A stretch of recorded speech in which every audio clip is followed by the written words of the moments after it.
Hello दोस्तों, मेरा नाम है शिवांग और मैं स्वागत करता हूं आपके अपने चैनल एसआर कोचिंग क्लासेस में। मेरी तरफ से आप लोगों को राधे राधे। ठीक है, हम लोग इस चैनल के माध्यम से, जैसा कि आप सभी लोग जानते हैं, यूपीएसआई की मैथ और हिंदी की शिफ्ट का एनालिसिस करा रहा हूं। अच्छे ढंग से करा रहे हैं। इन वीडियो को आपको देखना है, एक टेस्ट के माध्यम से लगाना है। ठीक है, आज हमारी देखिए 14 तारीख की शिफ्ट 2 रहेगी। 14 तारीख से पहले की जितनी शिफ्ट हुई है हम आपको वीडियो के माध्यम से प्रोवाइड कर चुके हैं और एक अच्छा सा सॉल्यूशन भी आपको प्रोवाइड कर चुके हैं। ठीक है, अब आप लोगों का काम क्या रहेगा, इस वीडियो को देखना है, टेस्ट देना है, सेकंड अपने कमेंट के माध्यम से नंबर बताने और हमारे चैनल को सब्सक्राइब करना है। ठीक है, और अपना कमेंट लिखना है। ठीक है, चलो शुरू करते हैं। बाकी सब आप लोग समझदार हो, जानते ही हो।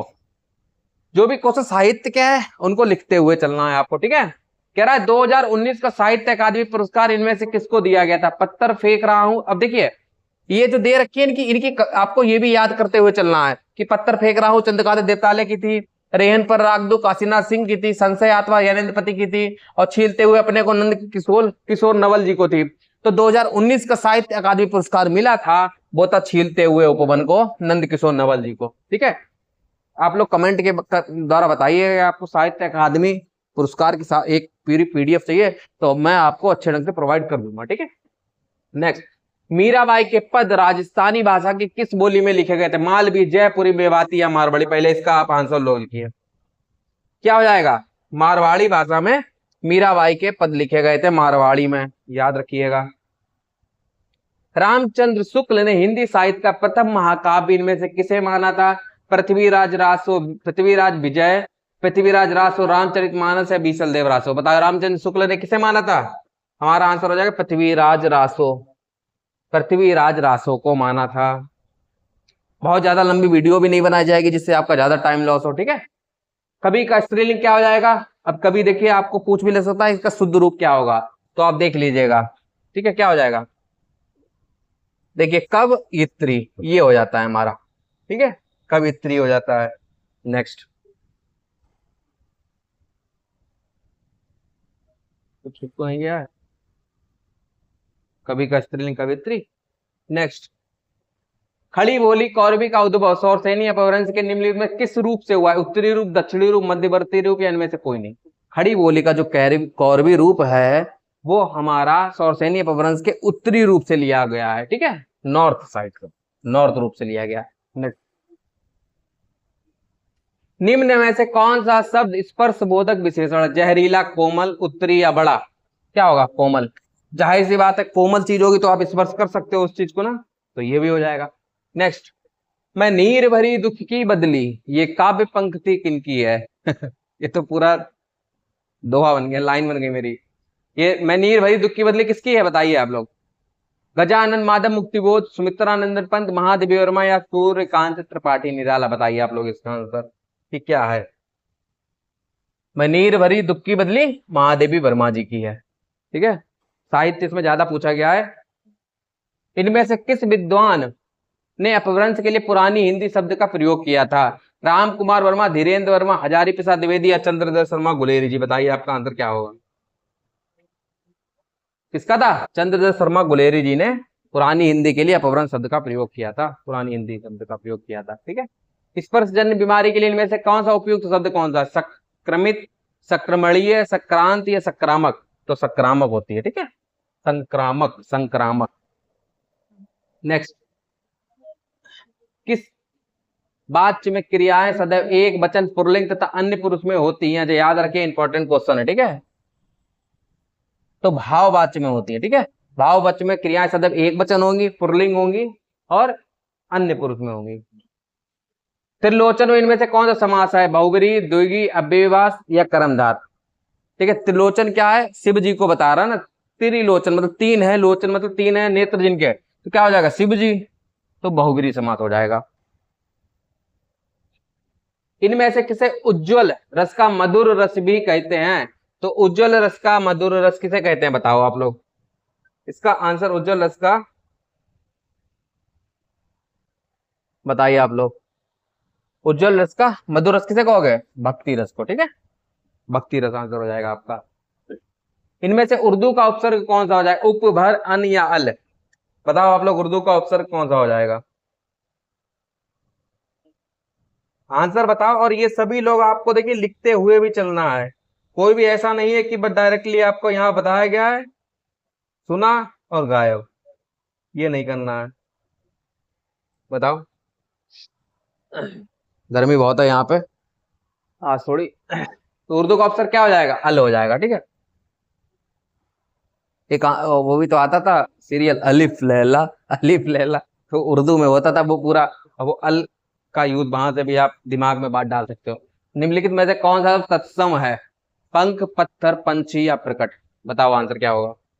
पंख, पत्थर, पंछी या प्रकट? तो तत्सम क्या हो जाएगा? प्रकट। प्रकट क्या है हमारा? तत्सम है। कौन सा शब्द अतिथि शब्द का समानार्थी नहीं है? ध्यान रखना, अतिथि शब्द का समानार्थी नहीं है, आपको करना है। यात्री, देखो यात्री होंगे वो संग में जा रहे हैं, अतिथि हो सकता है। यज्ञ में सोमलता लाने वाले, उत्तर या साधु? आप इसका आंसर बताओ पहले क्या होगा।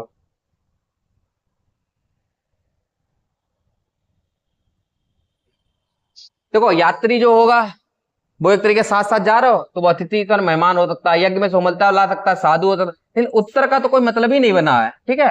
उत्तर अतिथि का समानार्थी नहीं है, जाहिर सी बात है। जब किसी पद की व्याख्या करनी हो या उसके संबंध में विस्तार से कुछ कहना हो तो इनमें से किस विराम चिन्ह का प्रयोग किया जा सकता है? देखो तो विराम चिन्ह इसका प्रयोग किया, थोड़ी सी मिसिंग है इसमें। इस तरीके जब खुद पता ना, इस विराम चिन्ह का प्रयोग करते हैं हम लोग, ठीक है। पूर्वी हिंदी का विकास इनमें से किस अपभ्रंश से हुआ है? सौर सैनी, पैशाची, अर्धमागधी या अपभक्ति? हम बहुत बार बता चुके हैं आपको, ये पहला आंसर बताओ आप लोग, ठीक है। देखिए पूर्वी हिंदी का मैंने क्या बताया आपको, जो क्वेश्चन ज्यादा पूछे गए और रिपीटेड है वो आपको बताते भी चलेंगे हम लोग, ठीक है। तो पहली बात, ये अर्धमागधी अपभ्रंश से निकला है। इसमें और क्या पूछ सकता है? पहला तो ये इंपॉर्टेंट हो गया क्वेश्चन, किस अपभ्रंश से निकला है। सेकंड मैंने आपको बताया एबीसी आपको नहीं बोलना है, वो केबीसी खेलते हैं या एबीसी हम लोग खेलते हैं। तो क्या हो जाए, ए से अवधि, ये बघेली, और ये सी छत्तीसगढ़ी।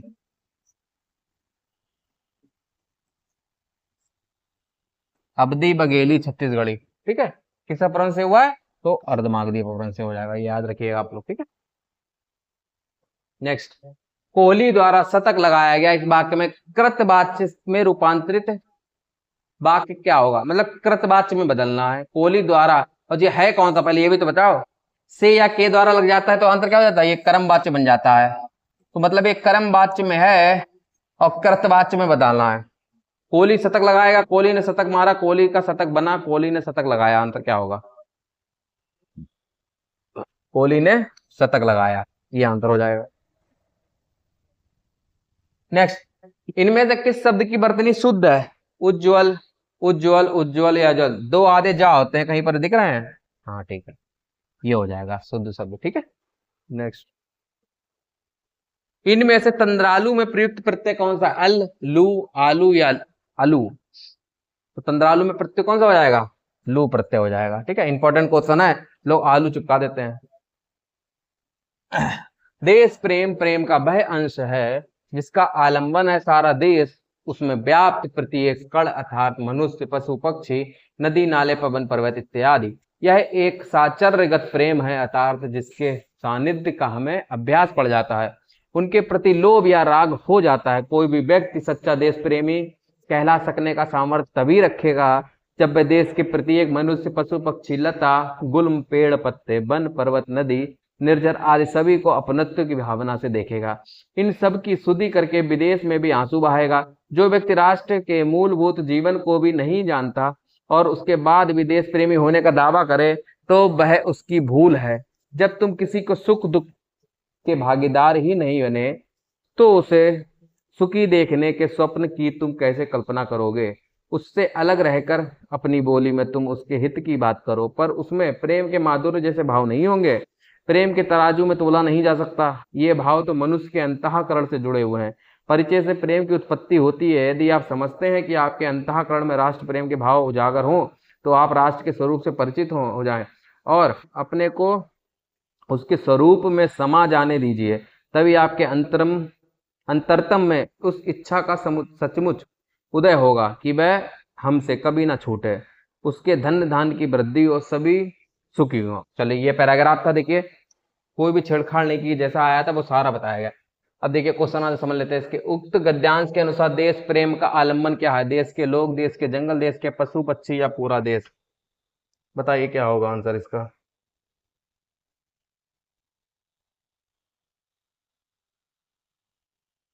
ठीक है, देखिए जो ऑप्शन, जो पैराग्राफ वाले क्वेश्चन है आपको पढ़ते हुए चलना है, आंसर मैं बताता चलूंगा इसके। ठीक है, पूरा देश। उपरोक्त गद्यांश के अनुसार साचर्यगत प्रेम का क्या अर्थ है? साथ साथ रहकर विकसित हुआ प्रेम, जब पहाड़ों को अपना समझेगा, सभी मनुष्यों से प्रेम करेगा, या आश्चर्य के साथ प्रेम करना? बताइए आंसर क्या होगा इसका।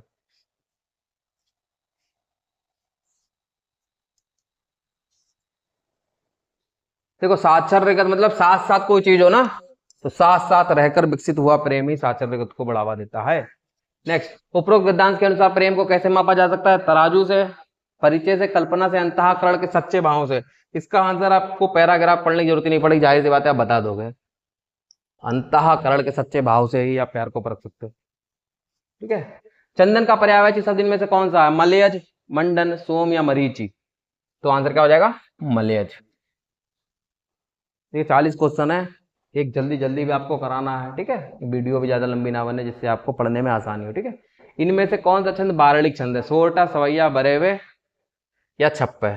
बताओ कौन सा छंद तुम्हारा कौन सा है, बताओ इसका आंसर। तो सवैया छंद है वो आपका बारलिक छंद में आता है। ठीक है, छंद का एक पीडीएफ भी मैं पिछले वीडियो में प्रोवाइड कर चुका हूँ। स्पर्श वर्णों की संख्या कितनी होती है? 25।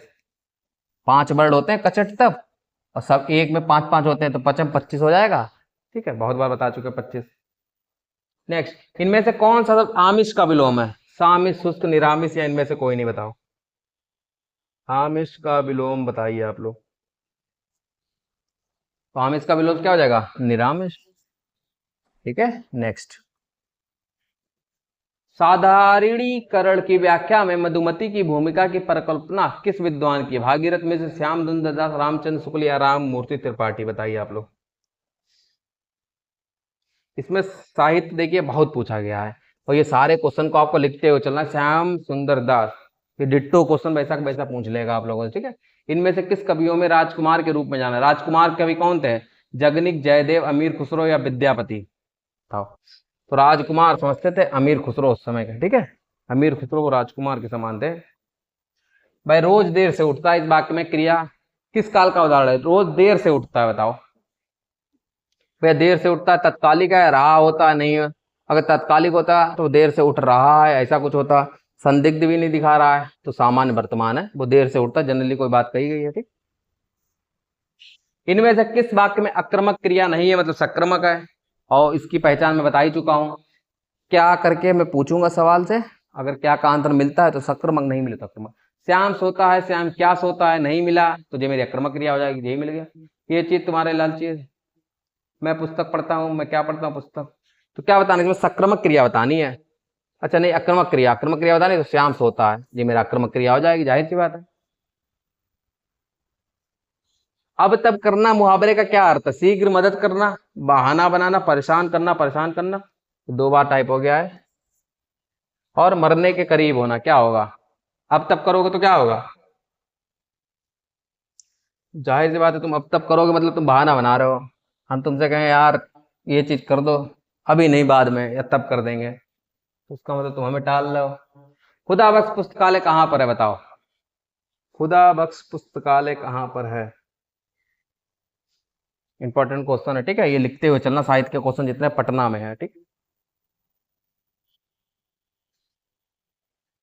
जिस क्रिया का फल कर्ता पर ना पड़कर कर्म पर पड़े, जब मैं बहुत बार बचाया हूं कि सक्रमक क्रिया पर जो आपका फल पड़ता है वो आपका किस पे पड़ेगा? कर्म खत्म हो जाता है। ठीक है, तो जाहिर सी बात कर्म पड़ रहा है तो सक्रमक क्रिया हो जाएगी। ठीक, इनमें से विधेय विशेषण का उदाहरण कौन सा है? मेरा लड़का आलसी है, मेरा घोड़ा काला है, बैरागियों को ये संसार मिथ्या प्रतीत होता है, उपरोक्त सभी। तो ये उपरोक्त सभी हो जाएगा। ठीक है, नेक्स्ट, माधुर्य गुण में किस तरह के वर्ण रहते हैं? उष्ण वर्ण वाले, रा ला आदि कोमल वर्ण, हा समास युक्त वर्ण, समास युक्त रा और ला आदि कोमल वर्ण होते हैं माधुर्य गुण में। इनमें से कौन सा शब्द बहुवचन है? लड़का, प्राण, माता या किताब? लड़का का देखो बहुवचन क्या हो जाएगा? लड़के। माता का माताएं, किताब का किताबें। तो जो प्राण है वो नित्य बहुवचन में आता है, मतलब हमेशा बहुवचन में ही प्रयुक्त होता है। और क्या हो जाएगा? एक अक्षत होता है, ठीक है, आंसू होता है, इसकी भी मैं प्रोवाइड कर चुका हूं एक लिस्ट, ठीक है। बांसुरी बज रही थी, यह वाक्य किस काल का उदाहरण है? बांसुरी बज रही थी, पूर्ण वर्तमान। देखो बज रही थी, क्या पता अभी फिर बज रही हो, हमें क्या पता अभी, ठीक है। कोई कह रहा है कि बांसुरी बज रही थी, क्या पता अभी बजा रहा हो वो, तो पूर्ण तो हुआ ही नहीं, सामान्य भूत भी नहीं हुआ। अपूर्ण भूत या अपूर्ण वर्तमान, अब था है तो वर्तमान तो होगा नहीं, ये कट गया। और जाहिर सी बज रही थी तो भूत की बात कर रहा है, तो ये अपूर्ण भूत होगा, ठीक है। क्या पता अभी भी बज रही हो भैया, बजा रहा हो, बहुत शौकीन हो। अलंकार के संदर्भ में इनमें से कौन सा कथन सही है? अलंकार के संदर्भ में तात्पर्य मात्र के भेद से शब्द और अर्थ दोनों की पुनरुक्ति को लटानुप्रास अलंकार कहते हैं। श्लिष्ट पदों में अनेक अर्थों को कथन श्लेष अलंकार है। भिन्नार्थ अर्थात निरर्थक स्वर व्यंजन समुदाय की आवृत्ति को यमक अलंकार कहते हैं, या उपरोक्त सभी। तो ये सब सही है, उपरोक्त सभी हमारा आंसर हो जाएगा, ठीक है। नेक्स्ट देखो, बाहर कोई आया है, इनमें से कौन सा सर्वनाम है? और जब भी मैं आपको बताया कोई क्या होता है, अनिश्चयवाचक सर्वनाम का है, अनिश्चय, कोई या कुछ, ठीक है, क्या हो जाएगा? अनिश्चयवाचक सर्वनाम। ये हमारे आज के 40 क्वेश्चन थे, ये शिफ्ट भी प्रोवाइड कर दी गई है आपको, ठीक है। उम्मीद करते हैं ये चैनल आपको पसंद आ रहा होगा, इसमें जितने भी वीडियो हम लोग डाल रहे हैं वो आपको हेल्पफुल होंगी, ठीक है। और इसी तरीके की वीडियो के लिए आप इस चैनल को फॉलो करो, लाइक करो और सब्सक्राइब जरूर करना है, ठीक है। एक एक बच्चों का कमेंट और या इस चैनल के माध्यम से देखा जाता है, ठीक है। तो बहुत बहुत धन्यवाद और राधे राधे।